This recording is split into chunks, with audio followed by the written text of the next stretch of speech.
एक heroic speed उनके साथ फाइट करने लग गई थी, जिससे वो कई सारी पावरफुल स्किल्स को हासिल कर सकते थे। वहीं आवचेन के साथी भी स्ट्रॉन्ग बनने की अपनी पूरी कोशिश कर रहे थे। फिर अब हमें बताया जाता है कि आवचेन की टीम के डिसबैंड होने के बाद भले ही आवचेन हान्यू के साथ इल्यूजन केव में चला गया हो, फिर भी होली वॉर में कोई विराम नहीं आया और ये इंसानों और डीमन के बीच का युद्ध अभी भी जारी है। डीमन लगातार इंसानों के 6 पास पर अटैक कर रहे हैं और डीमन के कभी ना खत्म होने वाले हमले लगातार चल रहे हैं और अब सभी 6 मेजर पास का यही उद्देश्य है कि वो डीमन को पास के करीब ना आने दे और अलायंस भी सभी पास की जरूरतों को पूरा कर रहा है। अलायंस ने हजारों सालों से संसाधन इकट्ठे किए थे, उन सभी को डीमन हंटिंग पास की पावर को बढ़ाने के लिए इस्तेमाल किया जा रहा है। वहीं हम ऑक्शनर वे यांग और फेंगलिंगर को भी देखते हैं, जो अपने ऑक्शन के सभी संसाधन को भी ड्रैगन रेजिस्टिंग पास की आपूर्ति के लिए भेज रही थी। साथ ही होली सिटी का हर एक सैनिक और नागरिक वो सब कुछ कर रहा था जो कर सकते थे ताकि वो अपनी पूरी पावर से लड़ पाए और अपने भाग्य को निर्धारित कर सके। पर इस बीच लोंग तियानियन अकेले डीमन टेरिटरी की तरफ निकल गए थे ताकि अपने बेटे लोंग जिंगयू को खो सके, जिससे अब वो भी गायब है और उनसे कोई भी कांटेक्ट नहीं हो पा रहा है। डिवाइन सील के एक नाइट के गायब होने की वजह से अलायंस को एक बड़ा झटका लगा है, क्योंकि डिवाइन सील नाइट के बिना उनकी पावर काफी कम है और अभी हर कोई यही उम्मीद कर रहा है कि जल्द ही एक नई सुबह आएगी और वो शांति से जी पाएंगे। बायू को अपने पति जिंगयू की काफी याद आ रही थी। अब हमें 1 साल बाद का सीन दिखाया जाता है, जब 3 डीमन गॉड ने अपनी पूरी आर्मी के साथ यूलोंग यानी ड्रैगन रेजिस्टिंग पास पर अटैक करना शुरू कर दिया था और ये डीमन एम्परर की 10वीं सबसे बड़ी सेना थी। उन डीमन के खिलाफ होली नाइट कमांडर हान क्वीन और स्टेरी स्काई होली नाइट यांग हाओ यू फाइट कर रहे थे। यांग हाओ यू यांग वेन जाओ का ही बड़ा भाई था, पर हमें यहाँ उसे दिखाया नहीं गया। पास पर अटैक करने वाले डीमन के अटैक काफी पावरफुल थे और उनकी संख्या भी काफी ज्यादा थी और स्काई डीमन भी काफी बड़ी तादाद में मौजूद थे, जिसे ड्रैगन रेजिस्टिंग पास के सैनिक उनका सामना नहीं कर पा रहे थे और उन्होंने स्काई प्रिजन ब्रिज को भी पार कर लिया था और यूलोंग सिटी के अंदर घुस गए थे, जिससे अब ड्रैगन रेजिस्टिंग पास की इनर सिटी में एक तूफान आने वाला था। वो गोल्डन बर्ड डीमन तेजी से नाइट्स का शिकार करते हुए अंदर पहुंच गए थे और वहां मौजूद नाइट्स को भी तेजी से मार रहे थे। डीमन कमांडर अपने साथियों को तेजी से उन सैनिकों पर अटैक करने भेजता है। वो जल्दी से वहां इनर सिटी में मौजूद सभी नाइट्स को मारने लग जाते हैं। नाइट्स उनसे लड़ने की काफी कोशिश करते हैं, पर फ्लाइंग डीमन काफी पावरफुल थे जो उन नाइट को मारते जा रहे थे और उन्हें खा रहे थे। वायु भी उस इनर सिटी में मौजूद थी जो शहर के लोगों को वहां से निकलने की कोशिश कर रही थी। वो सभी लोगों से कहती है कि आप सभी नाइट्स की दिशा का पालन करें और आगे बढ़ते रहे और अगर आपके पास पावर है तो अपने आसपास के एल्डर और बच्चों की मदद करें। एक डीमन उन सभी गांव के लोगों को भागते हुए देख लेता है, इसीलिए वो तेजी से उन लोगों को मारने लग जाता है और वो वायु को भी मारने के लिए आने लगता है। पर तभी वहाँ एक तेज स्पॉट होता है जो उस डीमन को दूर कर देता है, क्योंकि वहाँ इस डीमन हंटिंग पास का कमांडर आ चुका था जिसने वायु को बचा लिया था। वो वायु से कहता है कि मैम आपका यहाँ रहना सुरक्षित नहीं है, इसीलिए इन बच्चों को लेकर आप जल्दी से यहाँ से निकल जाइए। मैं विश्वास नहीं कर सकता कि इन डीमन की इतनी पावर बढ़ गई है जो ये हमारे इनर सिटी में आ गए हैं और हमारे लोगों को मार रहे हैं। और अपनी ड्रैगन रेजिस्टिंग आर्मी से कहते हैं कि हमें इन सभी डीमन को एक साथ खत्म करना होगा और वो तेजी से उन डीमन को मारने लगते हैं। यूलोंग कमांडर के अटैक काफी फियर्स थे, जिससे वो उन डीमन को आसानी से मार रहे थे, पर वहाँ और भी डीमन आने लगते हैं, इसीलिए अपनी आर्मी के साथ उन सभी डीमन का शिकार करने लगते हैं। डीमन उनके अटैक से बच नहीं पा रहे थे और वो कुछ ही देर में सभी इनर सिटी में मौजूद डीमन का सफाया कर देते हैं। यूलोंग कमांडर काफी खुश होता है, पर तभी उसकी तरफ एक पावरफुल स्पीयर आता है। कमांडर उससे बचने के लिए अपनी शील्ड को आगे कर लेता है, लेकिन उस स्पीयर को रोक नहीं पाता और वो काफी दूर जाकर गिर जाता है। उस तरफ काफी फेदर अटैक होने लगते हैं जिसका वो नाइट सामना नहीं कर पाते और वो ड्रैगन रेजिस्टिंग आर्मी कुछ ही पलों में खत्म हो जाती है और वो कमांडर भी दूर जाकर गिर जाता है। तभी वहाँ एक डीमन गॉड पिलर की आवाज आती है। वो कहता है कि इंसान काफी ज्यादा दृढ़ होता है, फिर भी तुम काफी कमजोर क्रिएचर की तरह हो। कमांडर उस डीमन गॉड को देखकर काफी हैरान होता है, क्योंकि वो लेवल 8 की पीक पावर का पीकॉक डीमन गॉड आंद्रे था, जो डीमन पिलर 65 का गॉड होता है और उसके पास पीकॉक की तरह फेदर थे। कमांडर और बाकी के नाइट हैरान थे कि आखिर डीमन गॉड इनर सिटी के अंदर कैसे आ सकते हैं। डीमन गॉड को तो पास के बाहरी इलाके में होना चाहिए था, फिर ये अंदर कैसे आए होंगे। कमांडर एक सैनिक से कहता है कि जल्दी जाओ और होली नाइट कमांडर को इन्फॉर्म करो कि डीमन गॉड अंदर घुस आए हैं। तो नाइट जल्दी से वहां से जाने लगता है, पर तभी उस पर एक स्पीयर से अटैक होता है जिससे वो नाइट मारा मारा जाता है क्योंकि वहाँ एक और डीमन गॉड मौजूद था जो अपने स्फीयर को वापस ले लेता है और तेज ऑरा रिलीज करता है। वो डीमन पिलर सिक्योरिटी 2 का war force demon God waker था जिसकी पावर भी लेवल 8 के पीक पर थी। कमांडर इससे काफी ज्यादा परेशान हो जाता है कि इनर सिटी में एक साथ 2 डीमन गॉड आए हैं। डीमन गॉड वेकर उसे कहता है कि तुम चींटियों के एक झुंड के अलावा और कुछ नहीं हो। डीमन गॉड आंद्रे कहता है कि जल्दी से अपनी हार को स्वीकार कर लो और वो अपने कई सारे फेदर से उस पर स्ट्राइक करने लगता है। कमांडर अपने शील्ड से उस अटैक को रोकने की कोशिश करता है पर वो रोक नहीं पाता और काफी ज्यादा घायल हो जाता है पर वो अभी भी मरा नहीं था।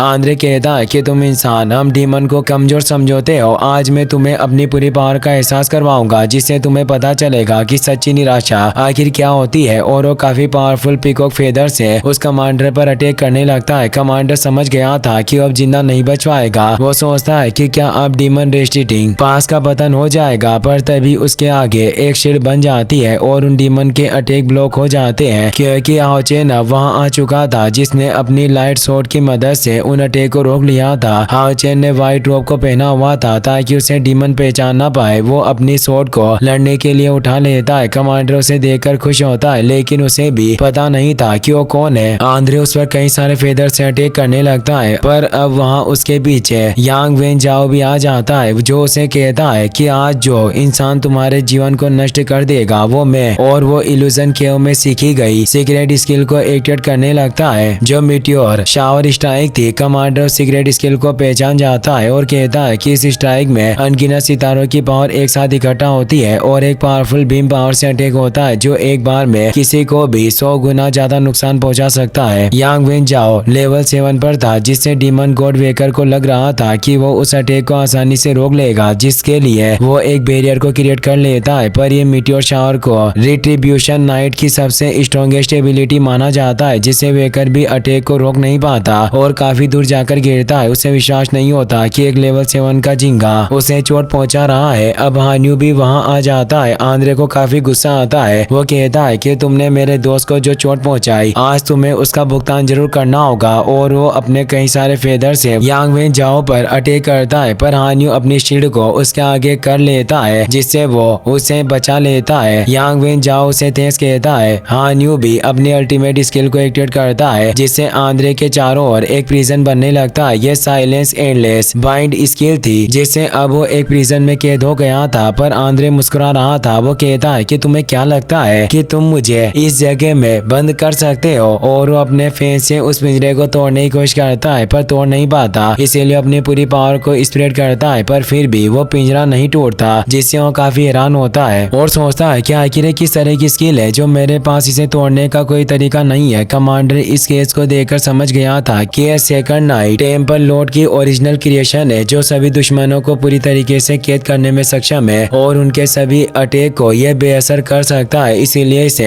एक स्ट्रॉन्गेस्ट कंट्रोल एबिलिटी माना जाता है। आखिर ये तीनों कौन है जो इतने ज्यादा पावरफुल है और ये हमारे टेम्पल लॉर्ड की स्किल को भी जानते हैं। हान्यू अब डीमन गॉड आंद्रे पर तेज प्रेशर डालने लग गया था। यावेन जाओ एक पावरफुल स्लेश से उस पर अटैक करता है पर डीमन गॉड वेकर एक शील्ड बनाकर उस अटैक को रोक लेता है और अब वो अपनी फुल पावर को एक्टिवेट करता है और कहता है कि आज हमें ड्रैगन रेजिस्टिंग पास को खत्म करने से कोई भी नहीं रोक सकता और वो अपने पावरफुल 3 स्पीयर को क्रिएट करके उन तीनों पर अटैक करने भेजता है। हाओ चेन और उसके साथी उन स्पीयर से बचते हुए उन्हें खत्म करने लगते हैं। अब आंद्रे भी ब्लड सेक्रीफाइस करके उस साइलेंस केस को नष्ट कर देता है और अब वेकर अपनी वॉर हॉर्स पावर से हान्यू और यांग वे जाओ पर अटैक करता है लेकिन हाओ चेन आगे आकर उस वॉर हॉर्स को अपने ओरा से ही खत्म कर देता है और अब वो अपनी सीक्रेट टेक्निक को एक्टिवेट करने लगता है और कहता है कि अगर तुम दोनों इसी ड्रैगन रेजिस्टिंग पास पर रहना चाहते हो तो आज मैं तुम दोनों को यहीं दफन कर दूंगा। और वो अपनी लाइट ऑफ बपटिस्म स्किल को एक्टिवेट कर लेता है जिससे काफी फेरी लाइट निकलती है जिसे वो दोनों डीमन गॉड अपनी फुल पावर से रोकने की कोशिश करते हैं पर रोक नहीं पाते क्योंकि अब हाओ चेन काफी ज्यादा पावरफुल हो चुका था। वो दोनों डीमन पर काफी फियर्स अटैक हुआ था जिससे आंद्रे का एक हाथ कट हो जाता है और वो दोनों घायल होकर नीचे गिर जाते हैं। इसी के साथ ये एपिसोड यहीं पर खत्म हो जाता है।